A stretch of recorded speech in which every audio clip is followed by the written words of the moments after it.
January 2, 2021, right in the height of it, 3 and a 5-year-old kid. And my wife and I decided to take our kids skating. We can't do anything in the homes. Let's go out and go skating. And my wife fell and broke both of her wrists. And so, like, in an instant, we went from thriving to barely making it. She's now got no use of her hands. I've got to get the kids home, got to get her to the hospital, got to figure all these things out.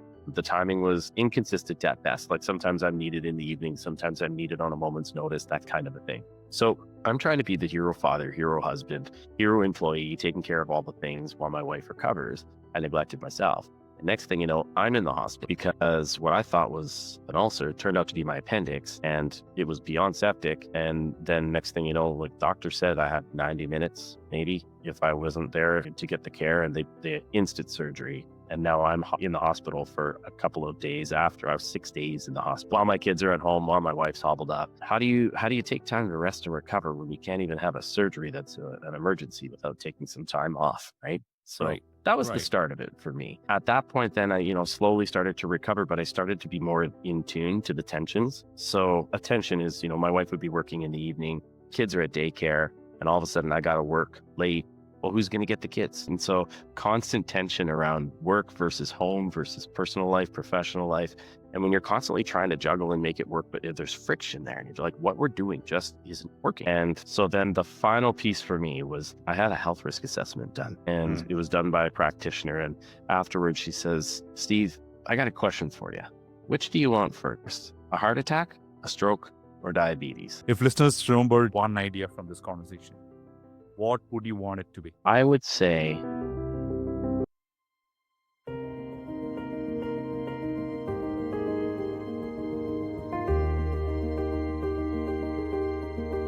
in a world filled with possibilities, one truth stands out. Everyone is a pathfinder in their own journey.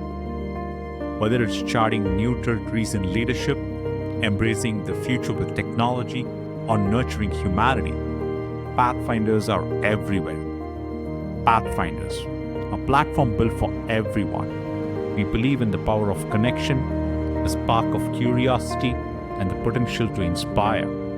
Here we bring people together, not just as professionals, but as dreamers, thinkers, and change makers. Through engaging podcasts, thought-provoking digital conferences, and dynamic audio roundtables, and many more, we create spaces for meaningful conversations. We celebrate those who seek to understand, innovate, and lead. People like you.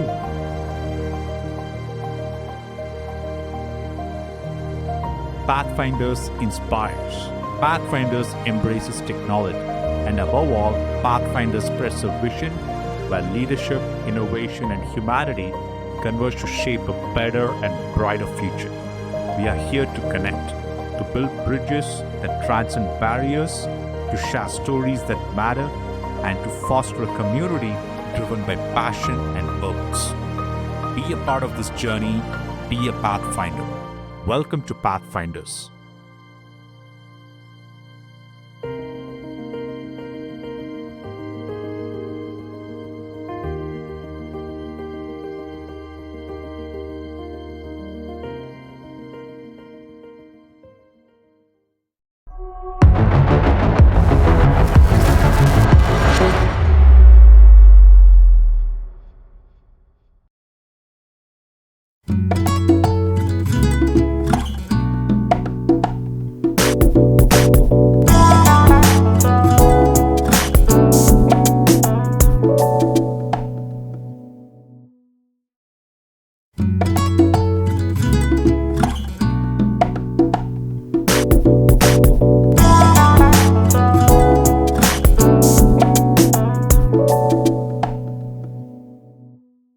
Every business runs on systems, but most systems are not the problem. Misunderstanding is, teams interpret requirements differently, details get lost, assumptions creep in, and before long, projects slow down, costs rise, and complexity takes over. Adaptech Group helps organizations solve this at the source. Founded by Adam Dimitruk, they bring clarity to complex systems using a method called event modeling. Instead of starting with code, they start with the story of the business. What actually happens, in what order, and why it matters. Like a storyboard for software, event modeling creates a shared picture that everyone can understand. Business leaders, developers, stakeholders, all aligned before anything is built. That alignment changes everything. Fewer surprises, less rework, better planning, and faster delivery without chaos. But clarity isn't just for the beginning. With event sourcing, they make sure systems never forget every change, every decision, every action captured as a complete history over time. No lost data, no guessing what happened, no blind spots, just a full, reliable story of how the business actually works. This means better decisions, stronger trust in data, easier debugging, and systems that adapt as the business evolves. And in a world driven by AI, that clarity becomes even more powerful. Because when systems are broken into clear, understandable steps, AI performs better with fewer mistakes and less risk. Adaptech Group doesn't just help build software, they help organizations understand it, design it, and trust it. Because when confusion is removed, progress becomes predictable. Adaptech Group, design it right, build it once. Visit adaptechgroup.com and book an event modeling session today.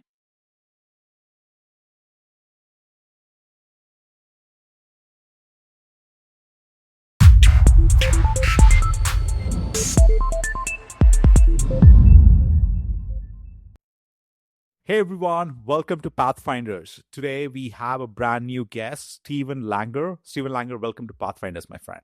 Thank you, Vijay. Glad to be here. Man, let me get your introduction right. So you have a lot going on. So let me introduce you properly, please, Steve. Stephen Langer is an internationally recognized keynote speaker, author, TEDx speaker who has dedicated his career to creating the conditions for healthy, high-performing workplace cultures. He's the founder and CEO of Well by Design, where he partners with organizations to internationally design work environments that foster well-being, productivity, engagement, and long-term success. Stephen is author of The Coherence Compass, a powerful guide that helps leaders and organizations align purpose, people, and performance to create sustainable organizational wellness. His work is grounded in evidence-based practices and translated into customized learning solutions that measurably improve employee satisfaction, retention, and overall effectiveness. Prior to founding Well by Design, Stephen was acclaimed in the education field, bringing deep strategic leadership experience from complex, large-scale systems. Today, he's known for inspiring leaders and teams to move beyond surface-level initiatives and deliberately shape workplace cultures where people and organizations can truly thrive. Man, welcome to the conversation. I was so looking forward to this conversation from December. We wanted to get it done, but welcome. Happy New Year. I'm so glad we could do this today. Thanks, Vijay. Yeah, that introduction is incredible. Thank you. It's nice to hear back on some of the things that I've been able to take part in and be engaged in. And today, yeah, happy to engage with you, connect, and have a great conversation. Wonderful. We try to do a life map, like a journey map of the person, because if we call it Pathfinders, we want to see how the journey began and how it all started. Where did it all start, Stephen, if you will? Where did you grow up? Like, how was your Steve like when he was like 15, 17, 18, before he could start working? What was that Steve like? Paint the picture of your journey, please. Yeah, you know what? Steve at 15 was already working. Steve was working solid jobs at a breakfast restaurant, trying to make it work to be able to go to university and figure all of that stuff out. I was always the social butterfly of my network, the one that was into every sport possible, connected. And so that got me into a physical education degree, because I thought if I get a chance to play sports for a job, that sounds amazing. Did my education degree and had an opportunity right when I was about to graduate that my friend said, "So what, are you going to be an adult now?" I thought, well, I guess that's the plan usually, right? And he says, "Well, I dare you to do something different." The next day was my last exam at the University of Alberta. As I was finishing, I went through and there was a job fair, and they were hiring teachers to go and teach in London, England. I thought, well, that's pretty different. So I signed up on the spot, and I ended up taking a year and going to teach overseas in London, England, based on my buddy's dare to not be an adult yet. Because honestly, sometimes life's short. You're supposed to enjoy yourself. that was big for me because I grew up in St. Albert, Alberta, smaller city community of a suburb of Edmonton. But that's all that I really knew. I hadn't done much traveling other than family vacations, hadn't spread my wings too far. Next thing you know, I spent a year in London. And what an incredible experience to teach overseas. It didn't start that way. I got there and the company that I'd signed up with ended up going bankrupt. So now I'm jobless in London when I show up, and I didn't have a home either. So how old were you then?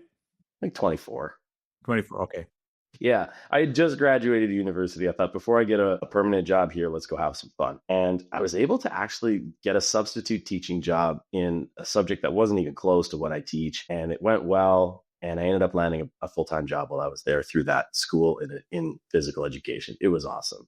So now I'm connected. I got some friends that I'm meeting down there, and spent a year teaching in England, having the opportunity to travel all over Europe. And they do the year-round schooling. So every 6 weeks, you're getting a couple of weeks off. Every weekend, we're going down to Prague or Amsterdam or Paris or wherever. And what an experience to be able to do something like that. Then when I came back, I ended up getting a job teaching, again, close to home, Sturgeon School Division.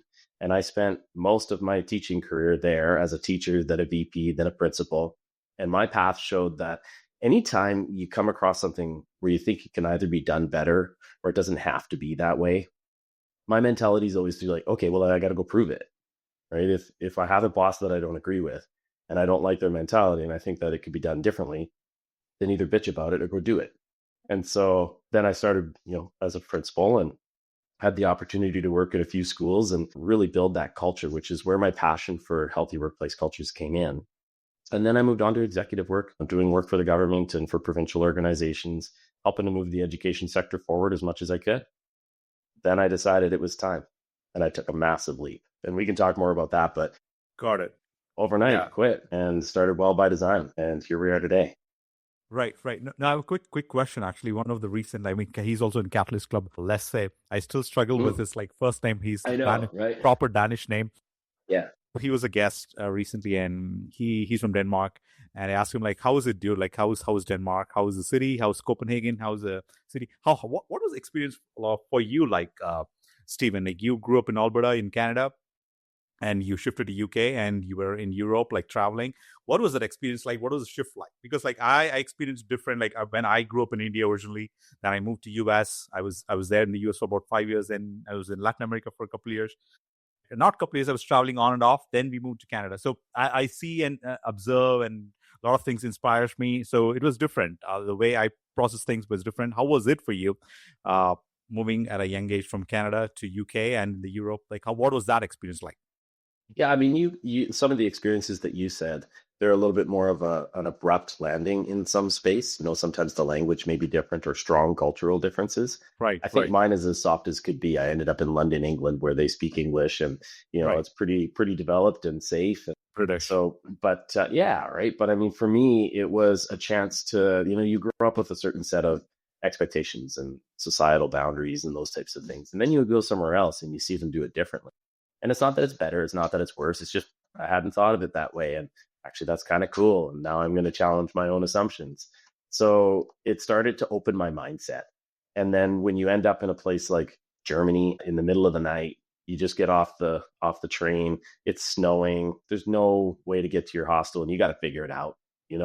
Great. Let's go explore. And so it changes your perspective and opens your mindset. And for me, that was really needed because it was just a really broadening experience for myself. And it gave me a lot of confidence. To that point, I hadn't done anything really that far-fetched independent. And that was. Got it. I was actually recently saw one documentary that really stood with me. Was it was a Michael Moore documentary. Maybe you have already watched it. Since you have spent enough time in the education industry and whatnot, you may appreciate it. So the documentary is called Where to Invade Next. It has nothing to do with invasion or anything of that kind. But it is all about what you can bring back to the US. He's from I believe Detroit, Michigan, and he was trying to share with everyone watching. It's what are the good things that we can actually bring from other countries.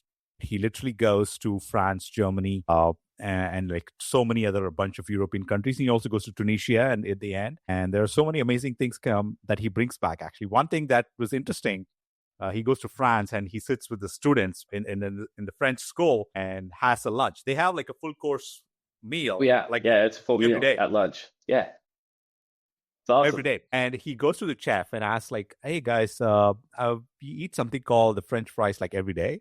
Like, do you guys eat it? And like, yeah, probably once a year we do it. I mean, that was French fries in France, by the way. And the kids were served like proper vegetables, and they also had a dessert every day in the school, which is not usual in the American schools. So very similar in the Canadian schools as well. So I was wondering, what was, since you're in the education field and you're observing a lot of things that's happening, what was there any like contrasting differences that you could bring back home from a learning Yeah, experience?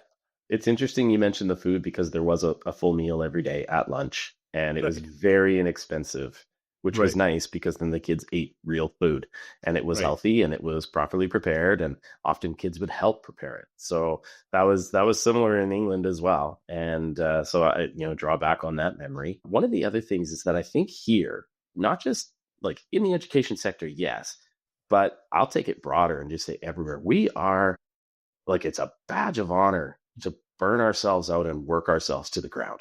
And so teachers here, we get two, maybe three break periods a week. Often they're taken if there's no subs. And that's the time that you're supposed to plan and mark and get everything ready for your classes and have a break or connect with other colleagues or connect with families. And then you end up bringing your work home, and now you're doing work home at home every evening. And it's just, we're constantly go, go, go. Whereas in England, the day ended and you go for tea. And everybody's having tea in the staff room for like 45 What time, minutes. by the way? Is it like 3, 4 p.m. or 3:30. Yeah. 3:30? Okay, got Like it. 3:30. And so that's your first step. And then you go home, right? And that's the end of the workday. There's no taking the stuff home. Like you might have one thing to mark or one thing to plan a week, so it was very minimal compared to here. And that was nice because you want to work your day, but then you also want to go home and have an evening to yourself to recharge and renew. And so they had more time for preparation in their week than we do here. And that was significant. Right, right. One other country, as you were speaking, one other country that reminded me from the documentary, I invite anyone to go watch the documentary. It's really interesting and fascinating. He takes us to Italy. And in Italy, what people do is like in midday during the shift, like you're in work, like midday, Monday, Tuesday, Wednesday, you're in work. Siesta You time. stop their work at noon and you go home, do a full, like, start the meal preparation from scratch with the family, have the meal, probably an hour or 2 hour lunch break, and then come back to work at like 1:32 p.m. fully charged, and then work till the evening. I mean, the CEO said, like, is it okay? They're spending 2 hours during mid of the workday. Yeah, I'm totally fine with that. They're super productive, and they have like vacation like 4 to 6 weeks a year. I could be wrong with the number, but like it's definitely more than 3, 4 weeks actually. Yeah, I mean, as you get into specifics, and you'd probably be able to pull on this from some of the places that you lived as well, whether it be Right, as a child or as an adult, and right, you see how they do things differently. And it really does sometimes cause you to shift your mindset that, maybe we aren't doing things the way we should, right? There's a right. better way. Yeah, yeah. And because overall, end of the day, people want to be happy, joyful, and feel fulfilled, I guess, in whatever endeavors they're doing. And if the environment can help them do that, I think that's what else can we ask for? There's a classic saying like, are you trying to live to work or work to live? Right. Yeah. And that's it. I think in many cases we feel, or maybe we push ourselves so past our capacities that we end up having to work so much just to make the ends meet, in reality, what's really, really the valuable thing for you. And it's connecting with those that are close to you, having some time, being fulfilled, personal pursuits, all of those things, right? So let's segue into a different topic. So somewhere after your educational field, I don't know if I'm like jumping too fast or too quick, but somewhere like 3, 4, 5, 6 years ago, somewhere you thought you want to change what you were doing and you want to take a different approach. What was that pivotal moment like, and Yeah. what pushed you to make that decision? It was a process. So it started, and dare I say the COVID word, because I think everybody had their experiences throughout that period of time. But we encountered something in our home that was really drastic and really shifted our mindsets. January 2021, right in the height of it, a 3 and a 5 year old kid, and my wife and I decided to take our kids skating. We can't do anything in the homes. Let's go out and go skating. And Right. my wife fell and broke both of her wrists. And so, like, in an instant, we went from thriving to just like, oof, barely making it. She's now got no use of her hands. I've got to get the kids home, got to get her to the hospital, got to figure all these things out. And so for the next 6 weeks, she needs help. She can't do all the tasks that she needs to do. She was doing some design work and doing some schooling, got to get the kids ready for school, got to go into work. And at the time, I had a job that was pretty demanding. It was an executive level job. And the timing was inconsistent at best. Like sometimes I'm needed in the evening, sometimes I'm needed on a moment's notice, that kind of a thing. So I'm trying to be the hero father, hero husband, hero employee, taking care of all the things while my wife recovers. I neglected myself. And next thing you know, I'm in the hospital because what I thought was an ulcer turned out to be my appendix, and it was beyond septic. And then next thing you know, like doctor said, I had 90 minutes maybe if I wasn't there to get the care, and they instant surgery. And now I'm in the hospital for a couple of days after. I was 6 days in the hospital while my kids are at home, while my wife's hobbled up. That changes your perspective when you start thinking, like, what's the sustainability here? And I was still working while I was on my hospital bed because I hadn't built in the sustainable supports, and my team needed me and the job needed me. So how do you take time to rest and recover when you can't even have a surgery that's an emergency without taking some time off, right? So Right. that was the Right. start of it for me. At that point, then I, slowly started to recover, but I started to be more in tune to the tensions. So attention is, my wife would be working in the evening, kids are at daycare, and all of a sudden I got to work late. Well, who's going to get the kids? Right. And so constant tension around work versus home versus personal life, professional life. And when you're constantly trying to juggle and make it work, but if there's friction there, and you're like, what we're doing just isn't working. Right. And so then the final piece for me was I had a health risk assessment done, and it was done by a practitioner. And afterwards, she says, Steve, I got a question for you. Which do you want first? A heart attack, a stroke, or diabetes? I was just like, what are you talking about? None? Right. And she How says, about well, look, that? yeah, right. And she's like, well, you're highest in category in stress, anxiety, medical episodes. You've got it all. You've had all of these things. The only thing next is something serious that's going to be long lasting. So if you continue on this pathway, that's what's next. And I was like, oof. So that was the moment that I decided something has to change. And, after a brief reflection period, I took some time in the mountains, just kind of go and hang out and get my mind straight, realize it's time to stop. Like what we're doing isn't working. There's got to be a better way. And so I quit, and I didn't know what I was quitting for. I just quit knowing I'd rather have nothing than what I currently have. Right. Here's the question I'm at Steve. Like in terms of like after as kids grow up and what society shapes them to do is basically, okay, fine, you go finish your degree, get yourself equipped with your bachelor's, master's, or whatever, right? And then get into a job, get into trades, or like get into your profession and go get a job, the dream job. What used to be the quote unquote the dream job, actually, many actually try and get there, or at least get to at least 80% of that dream job.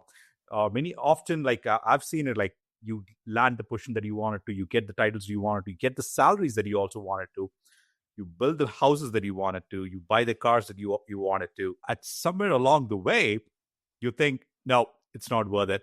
No, it's Yeah. not right. I don't like it. I got all of it, but I don't like it. Where are we going wrong there, Stephen? Yeah. Did you hit that? Did you hit that point in life I felt yourself? it many times. Yeah. Yeah.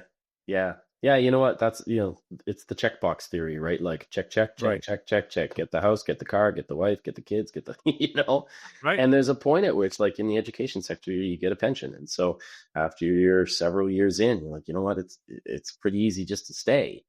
Right. It takes a lot of courage to just say, no way, I'm out. Um, but you're right. Like, what is it that makes you think that maybe we're not doing things the way we should? And Right. I think there's a lot of pressure attached to each of those societal expectations and norms. And sometimes we put them on ourselves, sometimes other people put them on us. But you get these ideas of creativity. And as a kid, like think about it as a kid, was like, I want to play. I want to create. I want to go and do things and get active. And then all of a sudden you're like, I got to pay my bills and I got to take care of the home. And somehow we lose that playfulness and the creativity. And I don't think life's meant to be that way. I think we're meant to enjoy our life. And I think you can design something with intention that actually moves you towards a life worth living. Sometimes you just have to be willing to like step out and challenge those societal norms almost, you know? And so for me, it got to that point where, yeah, you know what? Like, yeah, okay, I can have a great pension when I'm 65, but if I don't get there because of my health, then it's not worth it, right? I would rather have a life right now that I design that works for our family so that we can do something. And ultimately too, as I said, if I see something that I think can be done better, I can bitch about it or I can fix it.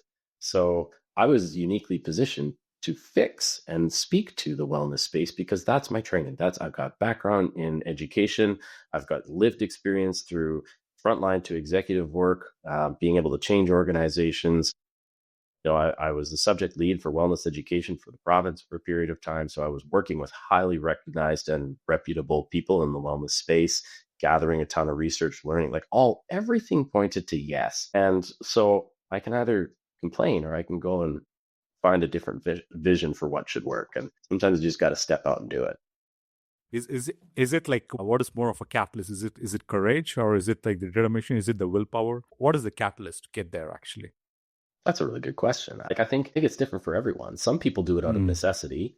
Sometimes people get laid off in the middle of their career and it's time to try something new. And in my case, I can speak just to myself, was, I guess, just like a realization, almost a reckoning, like, you aren't living the life that you're meant to live, dude. Like, yeah, you're successful, but this is not what I'm designed to do. And so it's time, you know, and you know, good. You're running real fast in the wrong direction. Let's turn it around. Let's go the right way. Right.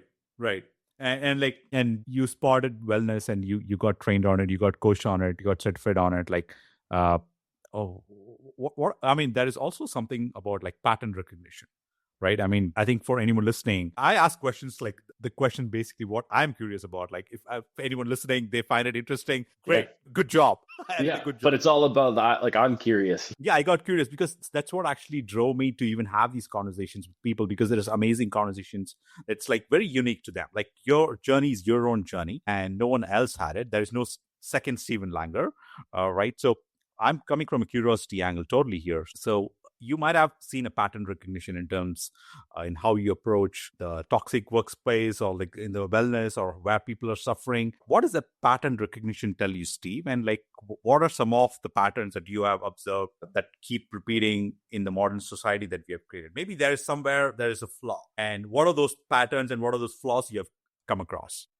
For starters, I love that you ask the questions you're curious about because they're good. They're deep, right? And they get you to think beyond the standard questions. So kudos for that. And I'm glad you're doing that because you're doing a really good thing. And second, oddly enough, there is another Stephen Langer. So Yep, I only know that because I was trying to buy the domain for Stephen Langer, and he's an immigration lawyer in the United States. Go figure, eh? So go crush it, Steve, and do some good work. But you know what? Okay, so the pattern recognition piece. So I think it's really easy for people to get stuck in default mode. And what I mean by that is your day kind of happens to you rather than you designing your day, and your life kind of happens to you. You know, you get up and you always got to be rushing to get the kids out of the house and get the coffee, and then you got to get to your meetings and you got to do all your things. And before you know it, the day is done and you're going to the activities, and then you get home and it's Netflix and doomsday scroll on social media, and then grab a glass of whatever and you do it all over again tomorrow. And you just say it is what it is and there's no other way. And I think that's easy to get stuck in that trap. But if you can start to pull yourself out of that and think, what if it didn't have to be that way, right? Like, what if I could design my day just a little bit differently with intention so that I could actually enjoy myself and be a little bit more aligned to my values? There's a book, The Code of the Extraordinary Mind by Vijayan Swaminathan. I'm not sure if you know him or his book. The author sounds familiar. Yeah, he's quite popular. And it's called The Code of the Extraordinary Mind. Yeah, The Code of the Extraordinary Mind. Okay. And he talks about this idea in there of rules. And basically that's bullshit rules. And the idea being that all along our life, we're told like, this is how it is. This is how you're supposed to do it. This is what success looks like. Get that job, go to university, all the things. And it's based on someone else's expectations, assumptions, and beliefs about what's there. And when we actually push back against that, oftentimes we open up a whole new opportunity we didn't expect. And so in that case, like for me, the pattern has always been, well, why not? Why can't we do things differently? Why do we have to keep going down this pathway of burnout? Why do we have to keep going down this pathway of treating people poorly like a commodity? Why can't I go to Europe for a year before I start my career? Why do I have to stay in a career that I'm not enjoying? Could I not design something different? And each time that I've stepped out and done something a little bit different, it opens up a pathway to something way more intentional. And it gives yourself the freedom to create what you want. Got it. Takes a lot of courage, though. I'll tell you that much. Right? Like there's some times, and so as an example, when I started my career, Right, in Well by Design, right, I quit my job, started this, and my wife's like, "Well, if you get to quit your job, I'm quitting my job." And so she started her own company too, and she's an interior designer. So now we're both entrepreneurs, both spending time together at home, but also both working in our communities and beyond, and really just trying to design the life that we want to live. Along the way, there were people that would say, "Are you kidding me? You both quit your jobs in the same year? That's ridiculous. Like, what are you going to do to eat?" Yeah, I guess we'll figure it out. I have a book by Marie Forleo. I think Marie is. She says like everything is figure outable.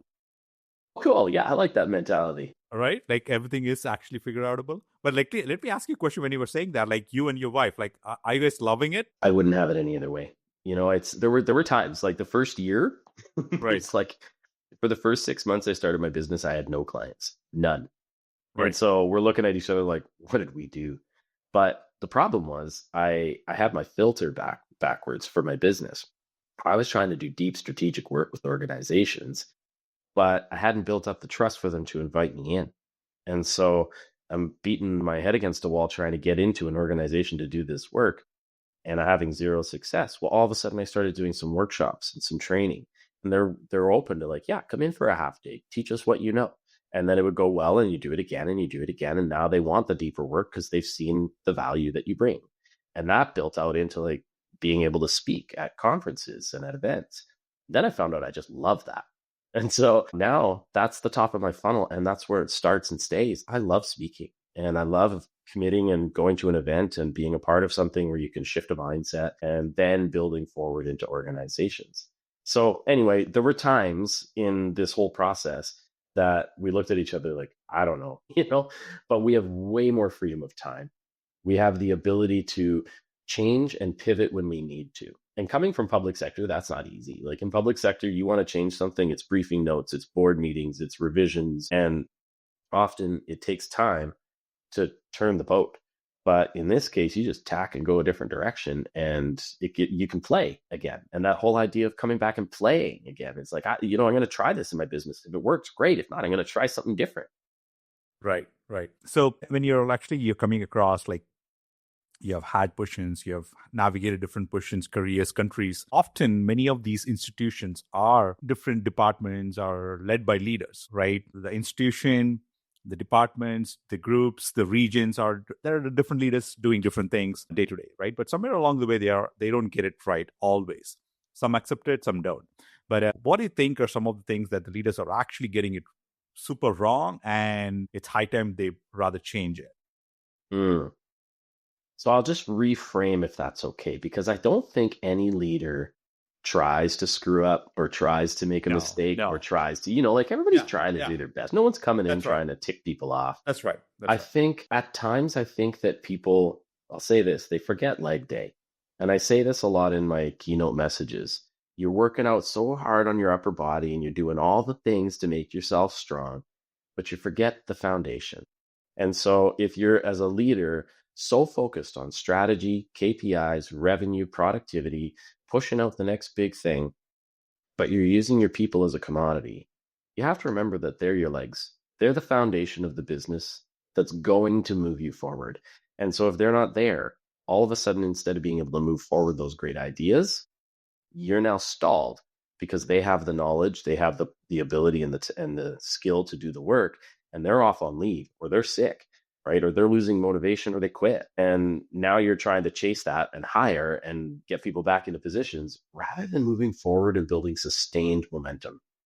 So when you actually take care of your people along the way, then they want to stay, then they stay motivated and engaged, and you build forward progress that multiplies and compounds upon itself. So I would say that's the biggest thing is along the way, yes, do all the things, chase all the metrics and the things that you need to report onto your board, not at the expense of your people. They got to come along too. Right. Define culture for me, Stephen, at a workplace, because each office is different, each culture is different. What are something from a culture point of view that organizations can look up to and probably have that as their culture goals, maybe. I don't know. To not be a toxic workplace and rather be best places to work kind of a situation. Yeah. Culture is that undercurrent that carries you through the day. It's the being in the trenches and the things that you experience on a day-to-day space. Right. And it starts with feeling safe and belonging in the workplace, being connected and feeling like you can be yourself, show up, you have value, and people respect you in the workspace. Any of those items are missing, you're going nowhere, right? Then it becomes toxic. Then people become sheltered and they spend so much time trying to protect themselves that they don't do the good work.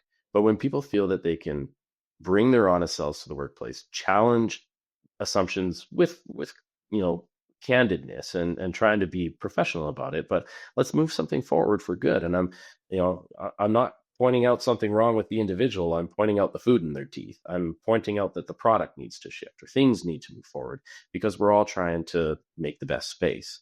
But when people don't feel that safety, they're not able to move forward in that way. The other space is people really need to actually know that you're in their court and on their team. And so, yes, you know what? If someone makes a mistake, guess what? They tried really hard. I'm sure they did. They didn't try to make the error. And so pointing it out and blaming them for it isn't going to move things forward. But if you have their back and you use it as a solution-focused approach when you're trying to move things forward, then it gives people the confidence and comfort that, okay, I don't have to be perfect all the time. It's not toxically positive in this space. Now, that also comes with accountability. And so all of those pieces kind of go hand in hand to build what is a healthy culture. And when I say the accountability, yeah, you can't make mistakes all the time. If we're doing that and you're not learning from it, now there is a different conversation because your staff are also looking at what happens in the workspace when someone doesn't measure up. Are you going to let that go because that's the new standard now? Or are you going to call them on it and hold a higher bar? And then people know, okay, this is the bar, we need to meet it or else there's expectation. So together with all of those things, and then the final piece is you got to put the right people in the right seats. There's a common saying about that, but essentially you need to give people a role where they can thrive based on who they are, and then give them the ability to do the job, set them free, give them the support that they have to be able to play. They got to be able to play in the workplace and do their job well. They don't need micromanagement. They need freedom to do their job. And so all of those kind of builds to me what I believe is a healthy culture where an organization will thrive. Conflict will still exist. Challenges will still exist. People are still going to have a bad day. There's going to be apologies in the workplace. But at the end of the day, we're not skipping through fields of flowers because we have a healthy workplace culture. But we do have an underlying sense of trust, in that space. Got it. I mean, both employees and leaders and employers, I think they go through tremendous pressure, right? They feel pressure from the market, they feel pressure from the competitor, they feel pressure from the stock market, from the news cycle. There are different kinds of pressures that different organization goes through. And the first people receiving it are the people who lead those organizations, right? And obviously they go through theirs. Similarly, maybe the son broke his leg. The daughter probably met with a skating accident. There could be so many things going wrong in a family situation. So employees also who are also part of them, they go through tremendous pressure from their point of view in their life, actually. So at both ends, people are actually suffering in different ways, actually. So they have a different pressure from a different point of view. Anyone working there also have pressures in different point of view. Somewhere along the way, we forget that, we forget that, I don't want to use the word, maybe what's right, but maybe we forget that we are humans and we take something for granted and things like that. So empathy plays a huge role, I think, from leaders when they see employees, and when employees, I wish they see the leaders as well. So how do we communicate? I think when world leaders communicate, they use the word called diplomacy, right? Okay, I think let's have a conversation, the kind of thing. Within an organization, it's also about having a conversation. How should people actually communicate? Because when they are under tremendous pressure, but at the same time, yeah, not be cool with it, but at the same time, how do they handle these situations? I'm looking for Yeah. words, but I don't know. But I think you got the gist of the question. Yeah. Yeah, I think you touched on something there that often we don't know what people are going through, either at work Right. or at home. From a work Right. perspective, if Right. the leader will at times have information that's confidential that cannot be shared with all of the employees. And so the employees are thinking, why are we going this direction? It doesn't make sense. Right. And the leader says, because we need to. And it's because they have information that they can't share and they're trying to bring people along in the best way possible. And Right. so, and that's on a work scale. And then, as you mentioned, at home, who's dealing with what? Whether it's a sick family member, someone who's been injured, other pressures, financial issues, whatever pressures people are dealing with. And so you asked, how do we communicate in that way? And I think it starts with assume the best intent, Hmm. right? When we assume that everybody's doing the best that they can and we're all trying to move forward, then rather than start to point out daggers and start pushing blame on other people, the first thing is to assume that, okay, we're all trying our best. We're coming at it from our own perspective to try and move things forward. I think one of the things that you mentioned, how do we lose sight of that? Right. Time pressure is key. And often we're so busy and the timelines are so tight that if one thing falls off the rails, it impacts everything else down the line. And so now we end up in this space where, because we had such a tight timeline, because we're trying to move things forward so quickly, if something doesn't go right, we get stressed, we get pushy. Now we need to catch up. I don't want to get blamed for it because it was this thing. And the blame game starts. I think one of the keys to moving forward in a healthy culture is to create room for complexity. And so in any situation, at home, at work, in life, complexity is coming, whether you like it or not. It might be you have a big presentation. That's always the day one of your kids gets sick. Your tire goes flat. You name it, right? Right. Complexity is coming. Setbacks are coming. And so we can either, build our house of cards so that one more topples it. And then when it does, we're stressed and we're pushing, or we create room so that when those things happen, it's like, okay, we have space for this. We're all right. We can shift this and make this work and allow for that to happen in life. I mean, is this a good segue for the Coherence Compass? I've been talking about it all along. Yeah, that's perfect. Right. Like, so what is coherence actually? When I heard the word first time, I will admit I didn't know the meaning of the word, so I had to go look it up. So what is coherence, by the way, Stephen? Like you have titled your book with that word itself. Yeah. So I think what it stems from is this idea that work-life balance seems to be such a prominent phrase in our world, and everybody's chasing better work-life balance. And if I can only find balance, then I will be able to be more, as you said, balanced, and I'll be able to make it work and I'll be better off. And yet I think it doesn't exist. As a matter of fact, I think it's actually part of the problem, this idea of work-life balance, because I don't know anybody that's ever been able to perfectly balance their work and their life in a 50-50 space over a period of time and be able to make it work. And what ends up happening is, again, we place work on opposite ends of the spectrum from your home. So it creates competition. And I don't think it's meant to create competition. I think that your work and your life are meant to complement each other. And then we end up in a space where we're chasing one side or the other. We work too hard. Now we feel like we're owed. And so then we chase the other side and we still feel like we're owed. And we start to feel like we're not measuring up. And then you get disillusioned, frustrated, and eventually you give up and you're burnt out. And so this was the trajectory that I started seeing both in myself as well as many others in the workspace. Is this idea that what we're doing isn't working. We're trying so hard and it's not working. Now, I've heard a lot of other ideas and theories, work-life synergy, work-life alignment, work-life harmony. It's all these wonderful things. Integration, throw it out there. They're all there, but each of them misses the point, in my opinion, or doesn't have the backing to say this is what it actually looks like and how we actually move forward. And so for me, I've built a framework out of the idea of work-life coherence. Coherence is the idea that it fits together and it makes sense. It's coherent. And so your work and your life fit together and make sense for the stage of life that you're at and what you're dealing with. And so for me, that idea is okay, if I have to shift to my work a little bit and focus on that, it doesn't mean I'm disconnected from my home. It just means that I actually have to put more intention there for a little while. And then vice versa, if I have to take care of things at home, doesn't mean I'm disconnected from work or not committed to it. I had to put my attention there. So instead of a balance scale, it's more like a seesaw, back and forth, back and forth. It's not meant to have one at the top, one at the bottom. You're not meant to try and sit at 50-50 on a seesaw and call it amazing, right? It's this idea that it's meant to flow, it's meant to give and take. So that was the start of the Coherence Compass. But then, as I said, there's all these wonderful things, that harmony and synergy and integration, alignment, you name it.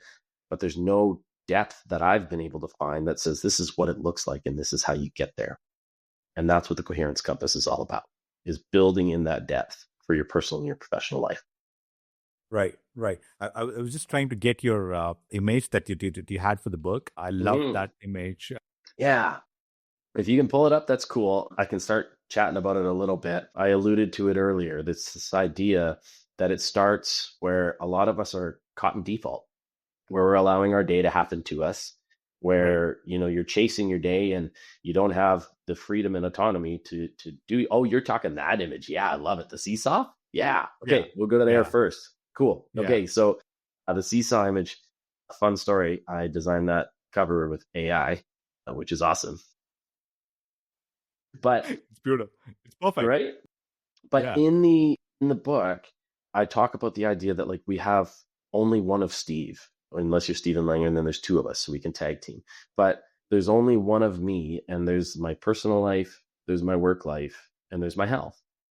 And so I can't, if I'm going to put more in my work life, it's got to come from somewhere. And I think so often we're putting so much on our personal life, so much on our work life, that our health takes the hit. And to me, the health is the fulcrum. It's what allows us to go back and forth. And so when we put more and more on our work and our personal life, eventually that's going to break that fulcrum, and then everything falls. Because when you don't have your health, you're not able to do anything anyway. Right. No, very, very true, actually. Because whether you're building a business or you're performing your role at an organization, whatever it is, actually, the day is long, right? Everyone has the same 24 hours, right? And I think people are constantly trying to do it with apps. They're trying to optimize their life. Okay, fine. Let me wake up at 5 a.m. didn't work last night. Let me wake up at 4 a.m. Okay, 4 a.m. is not working. Let me try 3:30. Right? I mean, so I think folks are trying different things to optimize their life in terms of how can I make it better? How can I give back more time for my family? Right? The work gets the best part of you, but the family. Yeah, I mean, you're already tired when you're at 8, 9, 10 p.m. when you're actually going back to bed and you're not spending enough time with the people that you want to spend time with, right? Some are able to go search their passion and spend more time on the business. Not everyone are able to do that. They still love their job, or for whatever reasons, for financial, whatever. So when crafting a life, the work life that people are talking about, how should they actually craft it? Because their needs are different, their aspirations are different. So and people do get burnt out. I've got burnt out myself too. And I'm sure anyone who listening should have got burnt out. I don't think it's even it's not even setting a goal. Okay, fine. Here's a goal for 2026. I'm going to follow it to the T. And after 2 weeks or a month, it's not going to work. Right. So I've come up with, not to fill my calendar with the things that I don't want to be in the calendar, because that's the latest I've come up with. And it kind of works for me, because what I thought was a great idea to have my calendar packed for, let's say, the month of February. Once I enter February, what if I don't like any of that? Maybe I like 50% of those events, right? And so I've tried to keep my calendar less. I'm trying to do more with less. That's what seemed to be working for me, actually. But people are different. Some I know someone like Kelly, he liked a packed calendar, right? Yeah. I'm not the person. I'm not that person. So how should people design their lives? And that's the whole idea of coherence, is that it is unique to Vijay, to Steve, to whoever else is designing it, is because it's meant to fit together and make sense for your circumstances and your life. And so, for you need more time. Kelly likes more full calendar. Essentially, as I said, you start at default where it's happening to you, and you're feeling like you're chasing your day and you're not in control of what's going on. But when you actually take a step towards intention, then you're able to start designing a life that aligns more with your values. And so for you, your step to intention is emptying out your calendar of the things that don't fill you up. And so now you're giving yourself a more aligned day in giving yourself time and opening up what may come, right? That is doing something with intention. When we shift from default to intention, we're allowing ourselves to create the things that work for us.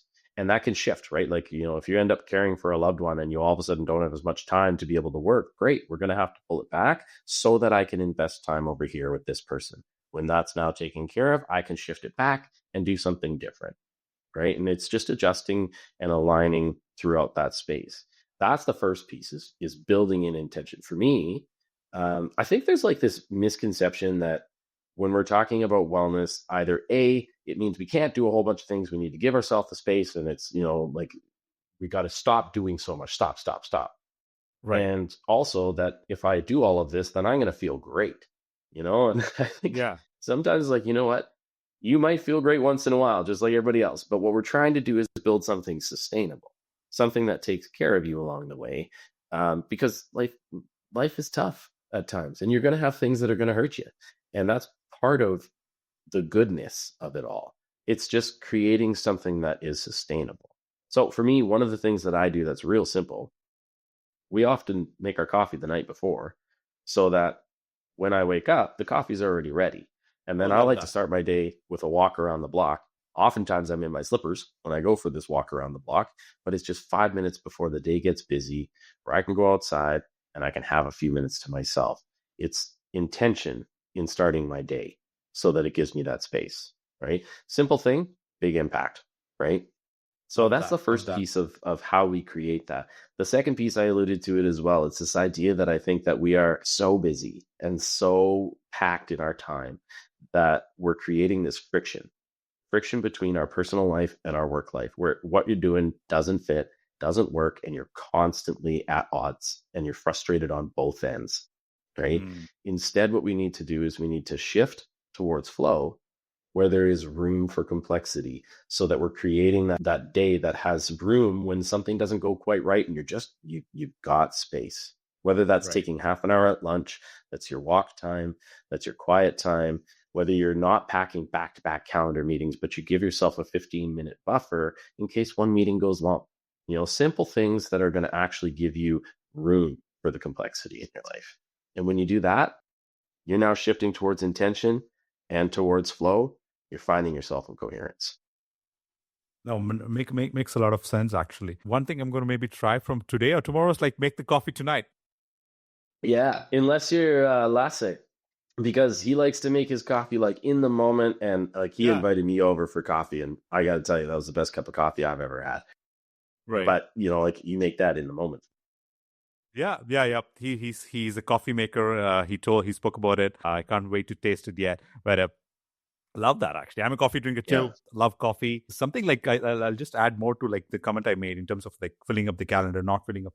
For a long time, I was in the corporate, Steven, and I was like, go, right? That was a corporate culture, right? And we would sometimes be the best of restaurants, meeting with someone, with the client or someone, right? But we have a meeting at 1 p.m. or 1:30, right? So we're not even enjoying the lunch, right? So food takes too long and you're done, right? You're done. So you're rushing at, okay, fine, 12:45, get the check, start driving at 12:50, reach office at 1 p.m., start working again, right? So not being in the moment, did not even enjoy probably at the best restaurant in the city, right? So happened time and time again for years together. I've spent too much, like probably for the last 2 decades, did a lot of corporate work. And I realized like I want to be in the moment, especially few years ago, I think right around COVID, I said like, no, I'm not having any more surface level conversations with anyone. It is going to be deep, meaningful, filled with intention and what you're aligned to. Right? So take this conversation, for example, right? So any conversation I'm having, I want to give my 100%. Right? I'll give you an example. Recently, I met with Trevor. He and I, we were having lunch. And so we met at Leduc, and we finished lunch in probably 45 minutes, an hour. Next 2-3 hours, we sat there and just like chatted. Like, I think that is quality conversation, actually, because like had I blocked my calendar for the rest of the afternoon, I mean, it's nothing wrong with planning your day or anything like that. I mean, anyone who wants to plan the day, please go ahead. But the thing is, like, I love those conversations actually, because it was with intent, it was quality conversations, and we continued having this conversation. But that was not happening when my calendar was already filled, and I have to do another 10 things by end of the day. My mind is already thinking that, right? So when you're constantly thinking and you're like a treadmill, right, and you're operating like a treadmill, I don't think life is happening. At least for me, it is not happening. It's not aligned to me Yeah. actually. Yeah. So that's what I'm Yeah. figuring out. Yeah. And you know what, that draws me to an idea that I've been really reflecting on lately. It's this idea that, like we all have to go through busy periods. There's times when it's like pedal to the Yeah. metal, we gotta go. Yeah. But for me, it's this idea of, is it a hill or is it a plateau? Because Mm, if it's a hill, then it's something that I have to climb, but I know it's going to peak and then I'm going to come back down. So, okay, I'm going to be busy for a couple of months and I'm going to have to dig in and go. But then after that, I'm going to have a break. And after that, it's going to get back to normal. Good. I can plan for that, prep for that, and be in the zone. But if it's the plateau where it's like, I've reached a new level and this is what's now expected of me all the time, that's not sustainable. And so that's where we need to build in new systems or create with more intention how we're going to make it so that we can bring ourselves back down to baseline. map this for me, Stephen, if you will. So something that really I enjoyed in terms of like planning vacations, for instance, right? So anytime I had a perfectly planned vacation, I didn't enjoy it. Really? Right? So, or a perfectly planned Friday dinner or anything like that for this restaurant at 7 p.m. I didn't enjoy it either. So the thing is like, okay, fine, let's go. I mean, like, and like you're middle of the day, okay, Tuesday afternoon, we make a decision and we are going and we start driving at 4 p.m. We don't know where we are heading sometimes. Like, and we figure it out on the way. And like those were some of the vacation I loved it. So with the restaurants, right? But I'm trying to map that with the life we are living sometimes. So when I have a planned, perfectly executed, when my mind already knows what's going to come, I don't see that exciting actually. Why is that? Temptation? Hmm. If you're like, oh, this is going to be amazing, I'm going to this restaurant I've been wanting to go for a while, then you go and you're like, it's just another restaurant, Right. right? And so you're creating this expectation of what it might be versus, you're in your day and you're, working and someone says, let's go meet here for dinner. It wasn't expected. You haven't been there before and you're like, that was great, Hmm. you know? But, good on you for the vacation bit. I don't know how you pull that off. For me, I love the idea of like, I like looking forward to something. It's coming, I'm going in a week. It's going to be great. The idea Right. of let's go right now. You and I are not vacation compatible, my friend. I've not been very successful to do middle of the week vacations, but every time I did it, especially the trips to Banff and Jasper and things like that, let's go tomorrow morning. Like let's start driving to Banff, right? Or Vancouver, whatever. It has always worked out good because if I plan like too much ahead of time, because we know how it looks, because we have the Google Maps and we know the pictures, by the time we actually go and visit the place, we kind of already know how it looks. So there's the element of surprise disappears actually. Yeah. Yeah. And okay, fine, we arrived here. Great. The map said 3.5 hours, but we arrived in like 3 hours, 20 minutes. Great. Yeah, that's the win. That's a win. But I'm learning it actually. So I've taken myself too seriously for too long. So I'm trying to move away from that version of VJ. Fine, it's great. So sometimes if we hit certain milestones, it's great. I used to feel happy about it. And I've come to the realization, I'm trying, maybe it's maturity. Sometimes if we don't hit the milestones, I'm okay with it these days because I was pushed, oh, you got to fix it. You got to, the check mark thing, right? So I'm moving away from the check mark thing slowly and I'm just trying to live my life, having that morning coffee, which kind of like sets you for the day, right? So, VJ, there's a ton of lessons in there for being an entrepreneur and all that too, right? It's this idea of like expectation and process in allowing yourself as an entrepreneur to respond to the pivots that come. So oftentimes I get asked a lot like, oh, so like there's a lot of goal setting that you need to do, like either to be an entrepreneur or to like move forward with wellness. Like, what are the goals? What are the targets? What are the strategies and stuff? And it's like, hang on a sec. Yes, we all need our KPIs. We need to be able to bring data to the equation. I love bringing data to the equation, and I'll talk about it for hours if you let me. But I also don't like being pigeonholed into a specific pathway and a task just because it's on a strategy sheet or a document or a goal. And so, as an example, I love when you're doing something and you're going a certain direction And all of a sudden you get an idea. And you're like, "Ooh, that sounds good. I didn't plan to do that this year, but it's happening." And guess what that was for me? My book. I didn't start my year thinking I was going to write a book, Right. right? It just happened because all of a sudden I'm speaking at conferences and I'm talking about coherence, and people are like, "Yeah, okay, now you're talking default to intention, friction to flow. I get it. But what does it actually look like and how do I do it?" Well, now I've got a framework that's built out that says, if you're here, this is some things that you can do so that you can start to move towards coherence.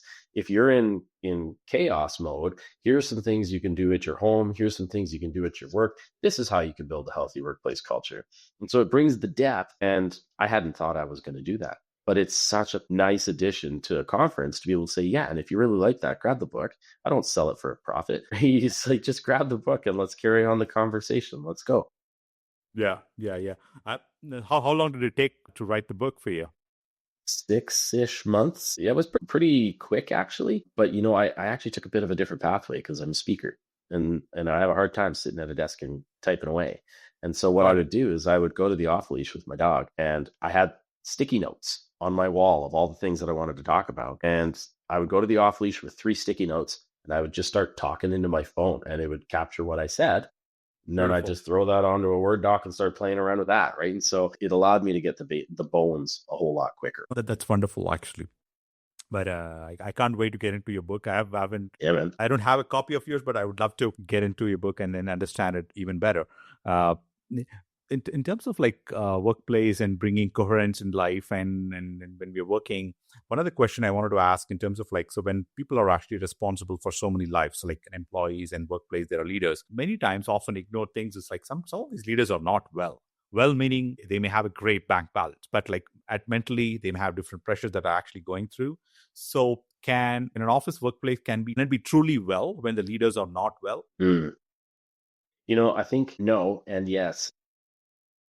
Right. I think, like, leaders inherently create the conditions for a healthy workplace culture. And, if a leader is really working with authenticity towards bringing forward a healthy culture, that's the first piece. And they give people the freedom to feel safe, feel connected, feel like they belong, have value, and to also innovate and do all those things.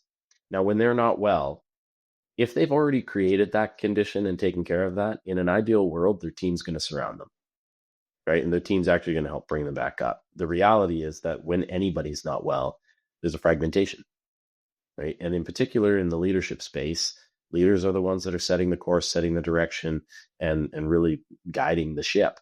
And so if they're not well, it's a whole lot easier to go off course, right? And sometimes it doesn't even look like that for a while. One of the things with wellness is that oftentimes when people push hard, they actually see an implementation bump where, I'm going on adrenaline, I got this, and they're just pushing, and they're actually more productive at first, and they're more effective at first. And then, yeah, that whole idea, like, I can get up at 3:30, I can do this, but then Right. there's the implementation dip and crash. And so, you'll see leaders do this where they're just pushing hard and trying to make it work. And especially if they're a new leader who's trying to build some credibility, they're pushing so hard and it looks good at first, but then they hit the wall, and it has to be sustainable. So can Mm. you have a healthy culture when a leader's not well? If the leader's already built a healthy culture around them, then hopefully the people will lift them up and get them back. But Right. there's definitely a fragmentation. I actually also feel for some of these leaders because like me running a business, I'm learning it actually the last 2, 3, 4 years. I mean, like one good thing for last year is like we never planned for a second podcast with Authentic Hustle. We did that anyway. And we did 49 episode with last week. So, I never planned for it. I don't think Colin or Kelly planned for it. So we just did it. So it just happened to, which is a good thing. But like, I was actually getting a different thought in terms of like, having empathy for the leaders because the leaders are beyond having tremendous pressure. What I'm learning is there is also moments of like fear, uncertainty, doubt all the time, right? There's so many things that they can be confident about, so many things they can be proud about, but there is also FUD, right? Like fear, uncertainty, doubt that every leader has. There are many things that the leaders are not allowed to say for the stock because it can affect the stock price, because it can affect employee performance, because it can affect a group's performance or the politics around it. So I really feel for some of those leaders who are in that position, handling multi-billion-dollar kind of revenues, high visibility, high political sensitivity. It's intense, actually. Yeah, and you know what? Add in, those are your upper leaders, but add in your middle managers, the ones who Right. are taking 100%. pressure from up Oh, above for yeah. getting things done, but then pressure from down below because they Yeah. don't always understand why things are happening and all of those Like a kinds of things. sandwich. Yeah, it's like, well, certain kind of sandwich, I think we can say. Right? It's not one you want to eat, that's for sure. Yeah. And sometimes they're also caught in this space where they also are newer managers. And so they have to prove themselves and they want to show that they're capable of working and leading a team, but they're also capable of meeting the executive level. And so they're caught in this storm and there's not a ton of support. And they are tasked with bringing support down to their team, yet often they're not receiving the support and the care. So yeah, it's like being a leader has its advantages, but it's a lonely island at times for sure. One thing that you do remind me of is Simon Sinek. I'm sure you've heard him. Yeah. He talks about healthy workplace cultures all the time. So I think it's a great space you're in. So kudos to you and for writing your book. Thank you. I just want to segue into a different section. It's called the AI section. Since we are a technology company, we want to do something with AI. We've been doing it for the last 15 episodes, I think. So the idea is like you'll make a request to the AI to draw something for you, and we'll have a question around it. So that's very simple. To draw something for me. I love it. Okay. Can it be like a picture? Anything. Like it could be anything. Yeah. Draw me anything. Okay. Sounds good. Draw me as the captain of a sailing vessel in the ocean, captaining a ship in the height of a storm, but I got all the confidence in the world. Okay, I got most of it. Draw me as the captain of the sailing vessel in the ocean. Can you continue after that? In the middle of a storm. Okay. But I got all the confidence in the world. There's no issues. We're safe. I got a sailing background, so a chance to see me as the captain of a ship sounds pretty awesome. There you go. But I got all the confidence in the world. I'm the captain of the ship. Oh, okay, that's already there. I'm curious what kind of we'll see what kind of outfit it gives me. This is going to be good. I love it. This is fun. Whoa. There you go. Salty dog. Look at that beard. There we go. Okay. I'll send you these pictures. Yeah. So good. So good.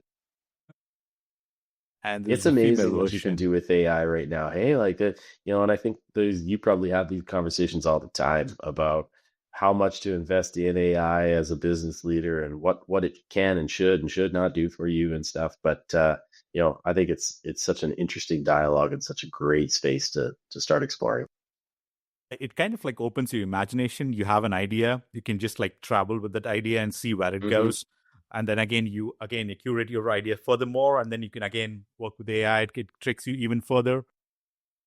Yeah, the gap between idea to solution to idea. Yeah, I love that piece actually. Yeah. The question that comes with this image is, you're in the middle of the storm. You're the captain of the ship. How to be in control? I think that's the question. Okay, I like it. You know what? When you're sailing, you got to make sure your lines are tight, your sails are trimmed, and that your instruments are working. And so, to me, that talks about systems and making sure you got supports in place. So I think that we are in a pressure-packed world. We're trying to deal with all the complexity and stuff. But if we have fragmented systems, things that don't work, things that are overly dependent on one person, we are setting ourselves up for failure when those things fall. And if our instruments aren't working, if we're not collecting the right data, if we don't know what we're measuring, we don't know how we're taking care of our teams and all those pieces along the way, then really what we're doing is throwing darts in a dartboard blind, hoping we hit something. And so I think it's really important that our lines are tight, our instruments are working, our teams are strong. Very interesting. Do you want to do one more picture? I'm happy to do it. Ask me. Do a picture for you, man, and I'll ask you a question. Yeah, sure. No, you're the guest. Go for it. I didn't have a question for myself. I've been thinking about Stephen Langer more than myself today. Okay. Standing on the edge of a major decision, wondering how to move forward with intention. Draw me a picture where I'm standing on the edge of a building. Did you say? Of a major decision, life-changing decision. Major decision. And that's it? Wondering how to move forward with intention. Okay, got it. Yeah. See what we get there. Forward. One thing that has happened after COVID, I was never a multitasker. My multitasking abilities has actually grossly Yeah, reduced. yeah. I tell my wife that, except driving, and driving is like nature to me. I can just do anything. I can talk. I can listen to music. But anything else, when I multitask, I seem to have a problem. I have to check with the doctor what's You going just on there. shut So one off and go the other direction is what happens. yeah, it's just not working for me actually. It's been for the last 3-4 years. Okay, so draw me a picture where I'm standing on the edge of a major decision, wondering how you move forward. Okay, A major decision. Major decision. yeah, You I got didn't that? say yeah, I Okay, got it. cool. Cool. Yeah. But it put the person on the cliff Cool. Take it. Whatever for it's some got. And reason. I got Anyway, an answer for that. Oh, I got an answer for that one. Yeah. yeah, go for it, So I didn't share my. Did I share my screen? No, Sorry. I haven't seen it yet. Oh my goodness, I sorry. I thought I was Let's see what sharing we the got. screen. Ah, So cool. Okay. Yeah. yeah, this is what we got. I love it. So I was talking Yeah. about this actually with someone just yesterday. Sometimes I do part of my business is called Speak by Design, and I do speaker development and coaching for speakers that are looking to gain traction in the industry. Right. And the person said, how do you know when it's time? How do you know when you can actually step away and build a speaking career and step away from your job? Or how do you know when you've got something that takes? And I think this goes beyond the speaking business. I think it goes to everybody in every space. Sometimes you got to leap and then the net will appear. And I think so often, especially high performing people, leaders, and people in positions of control like to make sure that the net is there before they're willing to jump. And so they're going to peek over the edge. They're going to put all the things in place, make sure that, they're building the bridge around them before they jump. And I think sometimes in life, you have to give yourself the freedom to leap and trust that the net will appear. I love that answer, actually. Stephen, we're coming close. The next section is rapid fire. So one of the sections that we have recently introduced is like have the guest ask a question me. And if there is one question that you wanted to ask me, like you can ask any multiple questions, but if there is one thing that you wanted to ask me, go for it. So it's a guest asking a question to the host. So just introducing recently to see how that section plays out. What's the best gift that you received by hosting a podcast? There are multiple things, actually. One is I get to know the person, my curiosity, and it kind of gives meaning to my curiosity because like there are so many things I'm curious about, not just the person, the concepts, and so many about the business, so many things. So it kind of gives meaning to my curiosity, and I get to know the person a little better, which is great. The gift, I would say, something I've been passionate is about like building a long list of contacts who are just a chat away anywhere in the world. So I've spoken to people from Hong Kong to Germany, US, almost like around the world. And so that's my goal actually. I'm fortunate that I'm actually inching one step closer to that. I see that as a gift. Forget anything that comes out of it monetary wise, dollar wise. I forget all of that. But I'm just having a person a text away. I see that as a gift. Oh, I love that. Okay, I got one more for you if that's okay. Go ahead. This one's really deep. All right. You got one meal. It's your final meal. What's Vijayan having for dinner? If it's your final meal, you can have anything you want. What are you having for dinner? Does it have to be ordered like an a la carte? Can it be a buffet? Make your meal, man. Make it like it could be mama's home cooking. It could be whatever you like. Yeah. Is it about food at all? Is the question is about food? Let's just The your final dinner. meal? Yeah, this is it. What's your meal? Yeah. Yeah. I think meal is like if I'm cooking, I'll definitely cook something with chicken. I love chicken. I'd love to do it with chicken. And if it's my final meal, I want to have that meal with the people I love, my family, friends, and those are the ones I want to have. So, yeah, I don't know. I didn't think about it actually. So you made me think about it. What will I have for the final meal? I never thought about it that way. I mean, people talk about legacy and so many things, but this is a question I never got. So nice. There you go. I love it. Great question. Cool. Great question. Love both the questions. Thank you, by the way. So, Stephen, here are rapid fire questions. You can short phrase or an answer just to get to know you a little bit. And with that, we will wrap our conversation for today. And I can speak hours with you, I'm sure. Yeah. I'd love to have you back and then do one more episode anytime you're ready. Can we enter the rapid fire? Bring it on. Let's go. All right. So, one word to describe a healthy workplace. Safety. Love that. A habit every leader should practice. daily? The most overlooked factor in organizational wellness. Tailoring it to individuals, not a specific program. Can you expand on that a little bit? Yeah, sure. I think a lot of times people are like, "Oh, great, we've got our company barbecue, or we've got, access to benefits and all those other things." And a lot of times what people want is unique to themselves. And, you may need more flexibility in your schedule, whereas someone else needs a little bit more time to get their job done. Some people need different recognition. I think it's different for everybody. Got it. Got it. A common leadership myth you'd like to challenge. I love this one. My door is always open. That to me is the worst leadership practice you can ever have. I get you want to be available for people, but you know what? There's times when you got to get your own work done and your door should be closed and you should be able to focus on it and do deep work. If you're available all the time, your time means nothing. Love that. I love that. A signal that Can you tell I actually have a bit of an axe to grind on that one? I can see you're really excited about that. Yeah, better the door be closed sometimes to do the real work, right? Yeah, right. I love that. Yeah. A signal that a workplace culture is off track. People aren't stepping up for each other anymore. Some of those subtle things that you start to notice, like they're stepping in to help, they're pointing out flaws, they're starting to get siloed and protecting themselves rather than abundance theory. I didn't have this as a question. I had someone tell me at workplace, my colleagues are not my friends. How do you respond to that? Might not be. They might not be. And you know what? I think that just because they're not your friends doesn't mean you don't want to be in the trenches with them. You don't want to have their back. They might not be who you hang out with on a Friday night, but that doesn't mean you don't want to know them so that you know that there's more to them than just a job and a commodity. Yeah. The just some additional context to that is like someone asked, hey, what's your Facebook? I mean, it was like 15 or 12 years ago, someone we're just having a cooler, a coffee conversation. Like, hey, what's your Facebook? Yeah, I don't share Facebook with my office colleagues. They're not my friends. I mean, that statement stood with me still, actually. Yeah.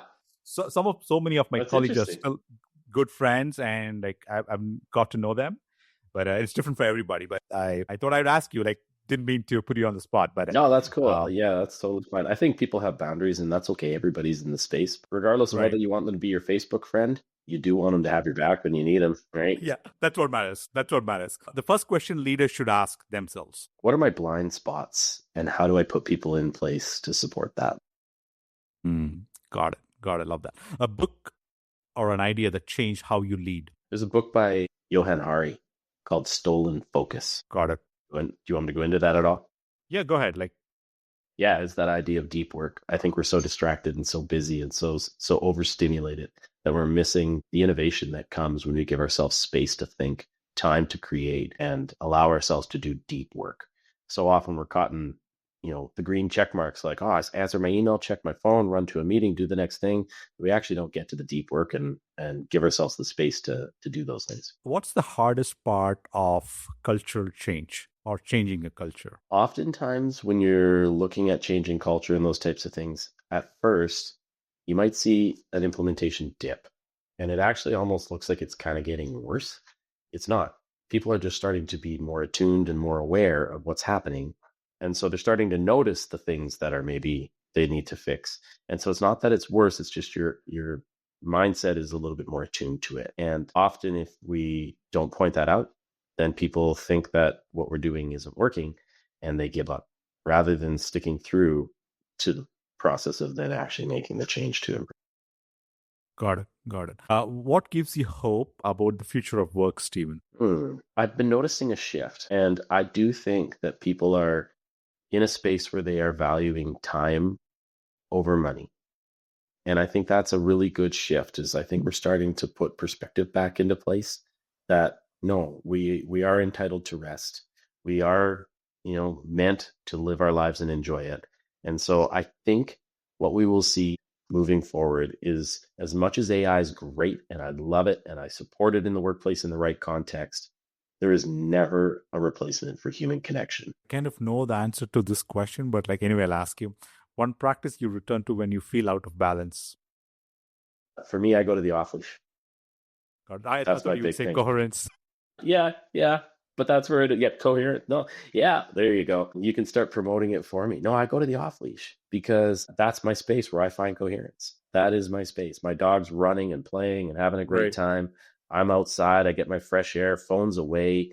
It's a chance for me to think, to reflect, to kind of just take some time and get myself back to baseline. That's my spot. Last but one question, where can people find you, Stephen? Awesome. Yeah, thank you. My website is wellbydesign.ca. I'm on LinkedIn under Stephen Langer. And if you're interested in checking out the book, you can buy it off my website or off amazon.ca, amazon.com at the Coherence Compass. Perfect. This is the last question. So if listeners remember, just like they have to just walk away with one idea from this conversation, what would you want it to be? I would say that we are designed to enjoy a life worth living. And so if what we're doing right now isn't in that space, you don't have to stay there. We're not stuck. We are meant to enjoy it. And with a little shift, you might find that you're able to put yourself in a position where you're living a more coherent lifestyle. Stephen Langer, thank you so much, my friend. I really enjoyed this conversation and thoroughly enjoyed getting to know you a little bit more. Thank you for valuable insights. I learned a lot. Thank you so much. Yeah, thank you as well. I really enjoyed chatting, connecting today. And again, great questions. It was a lot of fun. Thank you. My pleasure, man. Bye.